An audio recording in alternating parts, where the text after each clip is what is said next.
안녕하세요. 영어 성경 동화 위비의 이현주입니다. C.S. 루이스는 이런 말을 했습니다. 우리는 혼자가 아닌 것을 알기 위해서 책을 읽는다.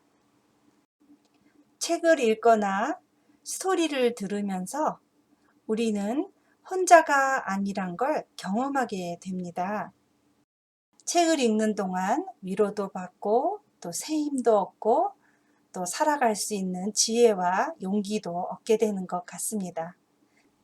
모두가 어려운 시기를 지나가는 요즘, 특히 함께 모여 있는 것도 허락되지 않는 시간을 지나는 이만큼 우리 아이들에게 많은 스토리를 들려주어서 세상을 살아갈 수 있는 힘과 용기와 지혜를 축적할 수 있는 귀한 스토리 타임을 여러분 가정에서 만들어갈 수 있기를 응원해 봅니다.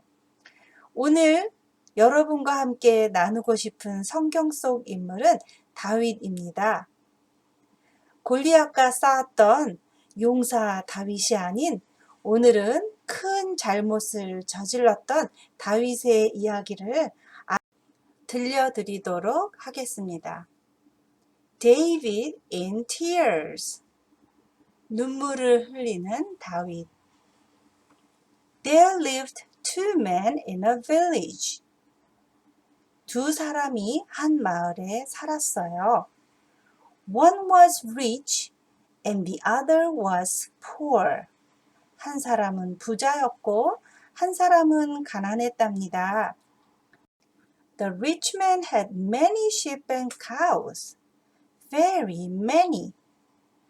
부자는 양과 소가 많았어요. 아주 많이요. The poor man had only one sheep and he loved it very much. 가난한 사람은 양이 한 마리 있었고요. 그는 그 양을 아주 사랑했어요. One day, a friend visited the rich man. 하루는 한 친구가 그 부자를 방문했어요. To treat the friend with nice food, 그 친구에게 좋은 음식으로 대접하기 위해서 The rich man did something terrible. 그 부자는 아주 끔찍한 일을 했어요. He killed the poor man's sheep. 그 가난한 사람의 양을 죽인 거예요. The poor man's one and only sheep. 그 가난한 사람에게 있었던 단 한 마리의 유일한 양을 말이에요. When Nathan told this story, David became very angry. 나단이 이 이야기를 들려주자 다윗은 많이 화가 났어요. He said, Bring me that wicked man right away. 그는 말했어요. 그 못된 남자를 당장 데리고 와라. Then Nathan said, That man is you, David. 그러자 나단이 말했어요. 그 남자는 다윗 왕 바로 당신이요. God gave you so many things.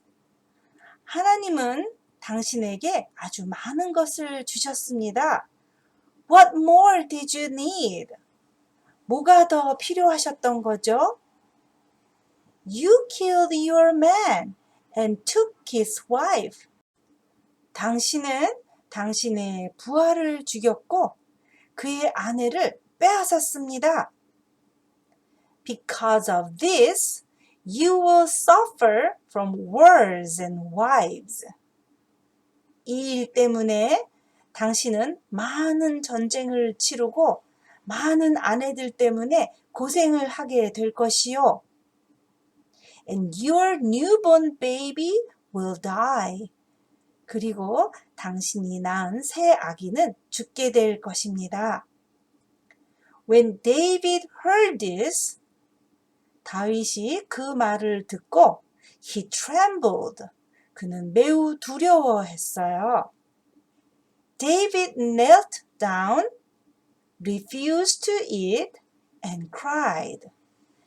다윗은 무릎을 꿇었고 먹기를 거절하고 울었어요. He cried and cried and cried. 그는 울고 또 울고 또 울었어요. While David cried, he asked God to forgive his sins and said, 우는 동안에 다윗은 하나님께 용서를 구했어요. 그리고 Oh God, do not turn your face from me. 하나님, 당신의 얼굴을 내게서 돌리지 말아주세요. 하고 말했답니다.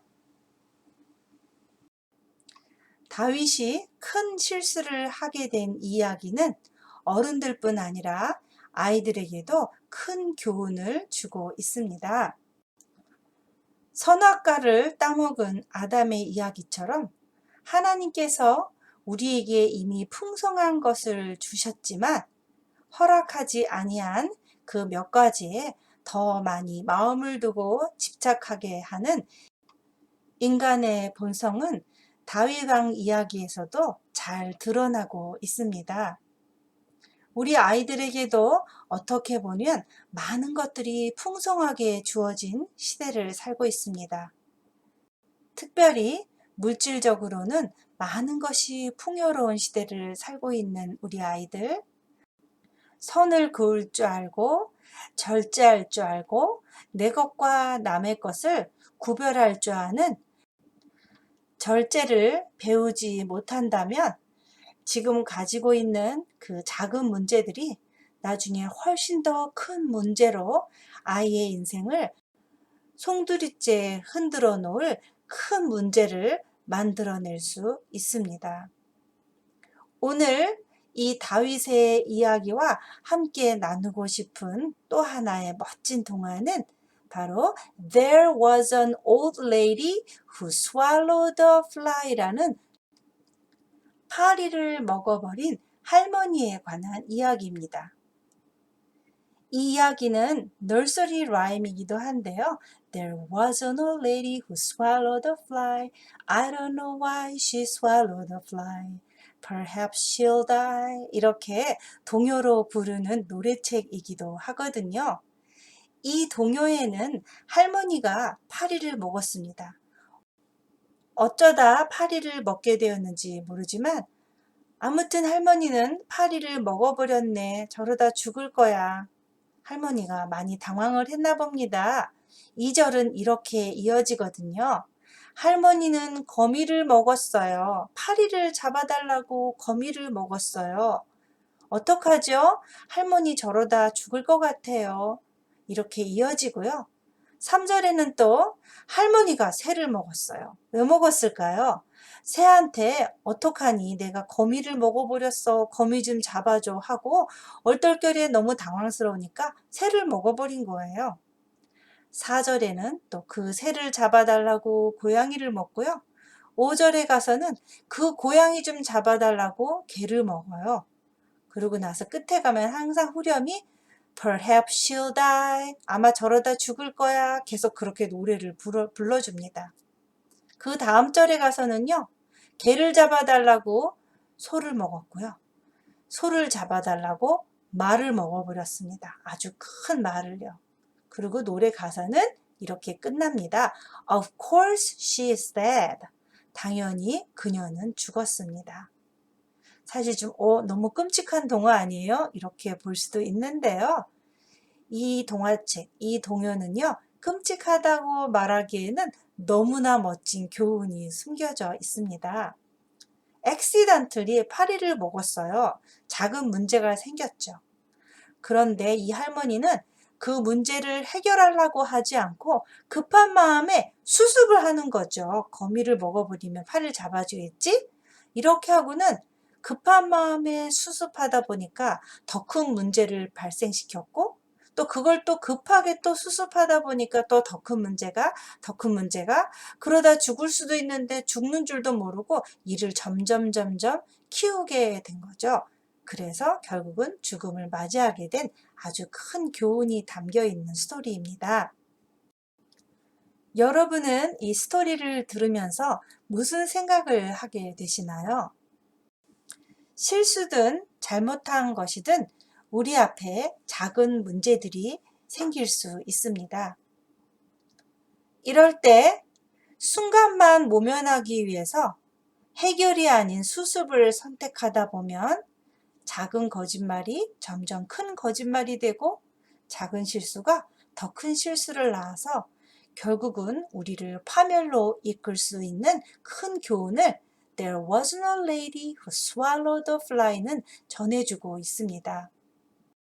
다윗도 자기 안에 작은 유혹이 찾아왔을 때 자기가 어떻게 해야 되는지를 진작에 잘 알아차리고 어느 선에서 멈출 수 있었더라면 사람을 죽이고 남의 아내를 뺏는 자리까지 나아가지 않았을 것입니다. 너무나 풍요롭고 또 풍요로운 가운데 더 많은 것들이 우리를 미혹하는 시대에 그런 시대를 우리가 살고 있습니다. 자신이 일으킨 작은 문제가 얼마나 큰 파장을 일으키고 얼마나 더 큰 문제를 야기할 수 있을지 어리석은 사람은 좀 더 멀리 그 다음을 내다보지 못하고 살아갑니다. 우리 아이들이 실수나 잘못을 했을 때 우리 부모님은 잘못한 상황만 야단칠 것이 아니라 전후 좌우를 보게 해주고 자신의 문제를 지혜롭게 책임감 있게 잘 해결하는 아이가 될 수 있도록 가르쳐야 되겠습니다. 인권이 그 무엇보다 중요한 시대가 되어버렸습니다. 아무도 개인의 권리를 침범하지 않아야 된다는 생각 때문에 모두는 무절제, 무질서, 이렇게 자신의 욕망을 따라서 무엇이든 할 수 있을 것 같은 그런 시대를 살고 있습니다. 물질적인 풍요와 또 개인의 생각이 그 어느 때보다 존중을 받는 때이니만큼 우리 부모님들은 하나님께서 태초에 우리에게 주셨던 주의 말씀으로 잘 양육하여서 아이들의 인생이 큰 낭패를 경험하지 않도록 잘 훈육할 수 있어야 되겠습니다. 정말로 형제들아, 무엇에든지 참되며 무엇에든지 경건하며 무엇에든지 옳으며 무엇에든지 정결하며 무엇에든지 사랑할 만하며 무엇에든지 칭찬할 만하며 무슨 덕이 있든지 무슨 기림이 있든지 이것들을 생각하라. 빌립보서 4장 8절 말씀입니다. 위기의 시대는 우리를 돌아보게 하고 정화시키고 또 성숙시켜주는 아주 귀한 축복의 시기이기도 합니다. 이것이 절망으로 끝나는 것이 아니라 축복을 위한 귀한 징검다리가 될 수 있도록 스토리와 함께하는 가정에서의 멋진 육아를 응원합니다. 오늘 들으신 내용은 유튜브에서 위비 영어 성경 동화로 다시 들으실 수 있습니다. 저는 다음 시간에 또 찾아뵐게요. 안녕히 계세요.